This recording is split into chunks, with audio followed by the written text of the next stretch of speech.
Welcome back for another installment of our Flight Path. As you may have heard, the second version of RotorFlight has been released and it is quickly becoming recognized as the high-performance flybarless system to beat. RotorFlight's logging system allows you to analyze metrics read from your flight and review them with Blackbox Explorer. Blackbox has a video import feature, and when combined, you can produce a useful comprehensive analysis tool. Take a look at these samples at 100% playback speed. Afterwards, we'll take a look at how this feature can be useful in reviewing flight playback and aligning them with PID tuning. The lines going across the screen are the log set point and gyro output for aileron, elevator, and yaw. They are like an EKG machine or Richter scale, but instead monitor the gyro behavior.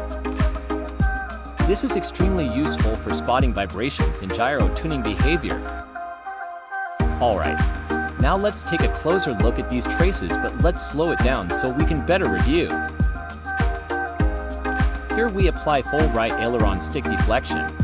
Notice the PID behavior on the trace at the top, and the gyro and set point traces on the bottom. Let's take this moment to familiarize you with Blackbox's configuration controls. By modifying your workspaces, you can adjust which traces you want visible.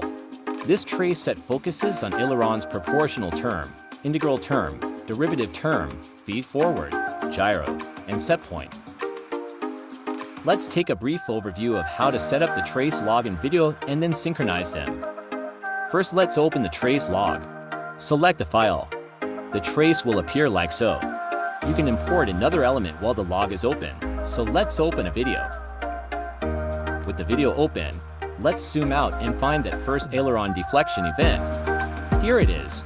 Let's zoom back in and get a precise position. Great. Now I will apply a marker by pressing the letter M. Now let's try to find that first aileron deflection on the video.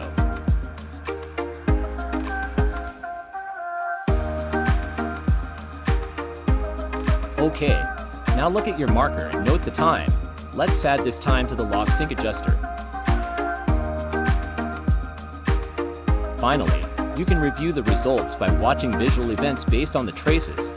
If you find discrepancies, you can continue to make adjustments in the log sync adjuster.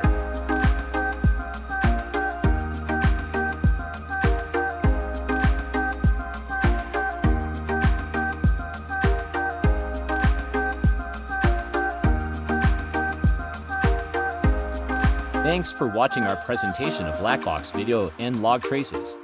For tips on tuning, using RotorFlight, Icon, V-Bar, or just general PID tuning tips, tricks and procedures, come visit us at www.rcflightpath.com.